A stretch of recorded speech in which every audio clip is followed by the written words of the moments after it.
халкање по болници, погрешни дијагнози, отсуство на протоколи, висока смртност. Владата вели дека успешно се справила со пандемијата, правејќи се за да се спаси секој пациент. Експертите и опозицијата го тврдат спротивното, велат дека немало ниту национален протокол за третирање на короната.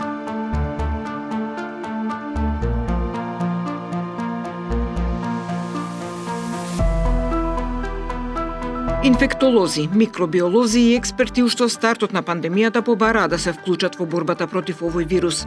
Тие се повикуваа на член 27 од Законот за здравствена заштита, каде се вели дека здравствената заштита задолжително се врши согласно стручни упатства за медицина заснована на докази.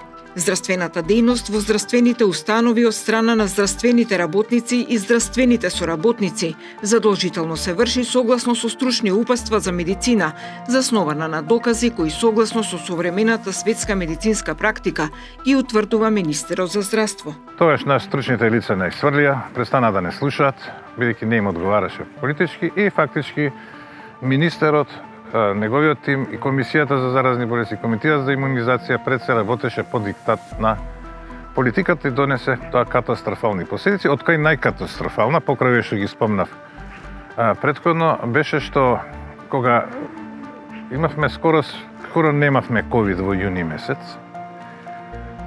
тие воопшто не ги контролираа границите, не се бараше тестови од земји кај што Делта сојот веќе беше раширен, значи не спречија влегување, напротив овозможија брзо влегување и овозможија свадби и прослави во затворен простор. Иако најстарите луѓе, професори, јас сум најстар, се уште активен микробиолог што иде на работа и некои што се во пензија, значи бардови во епидемиолозија и микробиологија, им кажавме дека тоа е биолошка бомба што го прати, тоа не смеа да го прават. Дури подоцна комисијата кажа дека им рекле дека тоа не треба да го прават. Меѓутоа срамежливо и тоа доведе до огромна бројка на болни во западна и северно-западна Македонија, експлозија од случаи, висока смртност. Заради тоа се отвори модуларната болница во Тетово, да не беше таков потек, немаше да се отвори. Кога бараат одговорност, за тоа требаше и премиерот и министерот да си одат. Политиката не може да добие приоритет во однос на здравствената состојба и здравствената безбедност на нашите сограѓани. Матичните лекари се жалат дека целиот систем за борба против ковид е неорганизиран.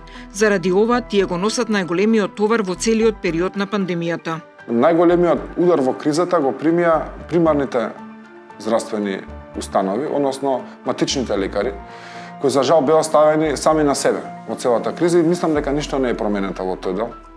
Без заштитна опрема, маски, ракавици, без средства за дезинфекција. Едноставно беа пуштени да се сногиат во системот. Па да гинат. Меѓутоа ние сме на првата линија. И кај нас доаѓаат пациенти кои се доволно избезумени од стравот кој што го имаат поради самата болест. И со овие пациенти во прв момент имавме проблем зашто не ги крија симптомите. Они сметаат дека ако се појават и кажат дека имаат температура и дека кашлат, дека нема да добијат услугата од наша страна, што не беше случај, веднаш тие беа препраќани на место каде што може да го извршат својот преглед. Пановски вели дека во отсуство на национален протокол за третирање на короната се случува лекарите да препишат антибиотици без при тоа истите да бидат потребни. Заради ова и смртноста кај нас е највисока, смета тој. Кај нас за овој бран не знам, меѓутоа пролетниот бран 44% беше смртноста на хоспитализирани. Значи, ако влезете, веќе сте половината од нив, не цела половина не се врати дома. Остана во болници. Значи, кога кажав примитивно со антибиотици, кажав дека давање на антибиотици и уништува нормалната одбранбена сила, микробиомот и ништо не се презема. Некои други кажа дека може би се дава многу кислород, тоа не е моја струка. Некои дека претомногу се дават кортикостероиди. Ништо не се провери и ништо не се мрдна со прст. Единствено се кажува како за се, како што за Тетово свадбите народот е крив, не почитувал протоколи кои му изложихме во затворен простор, така и овде е народот крив бидејќи е болен. Ние имаме болен народ, многу поболен од овие во Албанија, од Србија или во светот, хронично и затоа умираат и втората работа пак е народ крив, тоа се најавува на лекар. Дека не испитате што е внатре, во болниците. Зошто дека не напишете протокол дека не сме да се дадат лекови кои не делуваат на вирусот, кои може да направат штета, кај не сте мрднале со прст и викате на пациентите немој да взимате на своја рака лекови, а јас дадов податоци дека докторите, субспецијалисти, специјалисти и матични лекари ги препишуваат лекари тие лекови, нема да има ефект и затоа сме на ова ниво. Од друга страна, министерот за здравство Венко Филипче вели дека протоколи има, а земјата добро се справува со пандемијата. Не, тоа не е точно. Протоколи за лекување има од самиот почеток на кризата, тие се ревидирани неколку пати како излегуваа нови лекови кои што ги инкорпориравме во протоколите. Јасно знаеме каков тип на пациенти се лекуваат во регионалните, во општите, во клиничките болници, а кои пациенти во системот на координација претходна најава, тоа се оние најтешките, доаѓаат во ковид центрите во Скопје.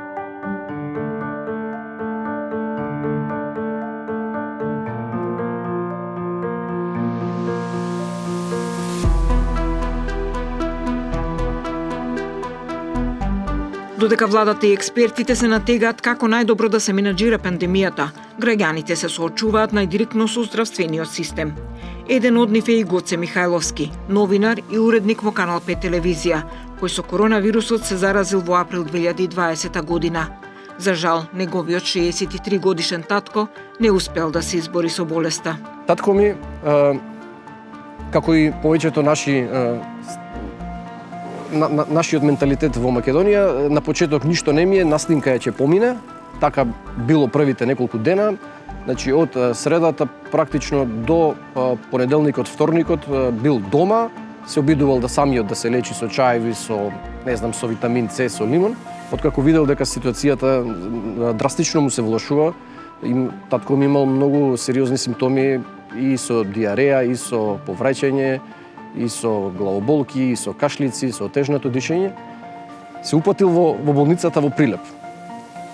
И сега, замислете, значи сред пандемија, таму го примаат и не му прават тест за ковид, му земаат некој, помислиле да има некој стомачен вирус, нешто така, веројатно ни сатурација не му измериле на човекот, и го вратиле дома, наместо да го хоспитализираат во таква тешка состојба и навреме да почне да се лекува, него го враќаат дома.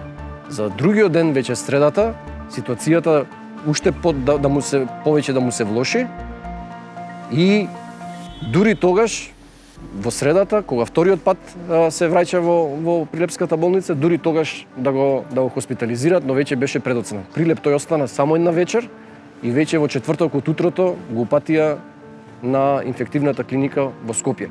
И тоа беше со маки и со проблеми, бидејќи првично му рекоа нема место.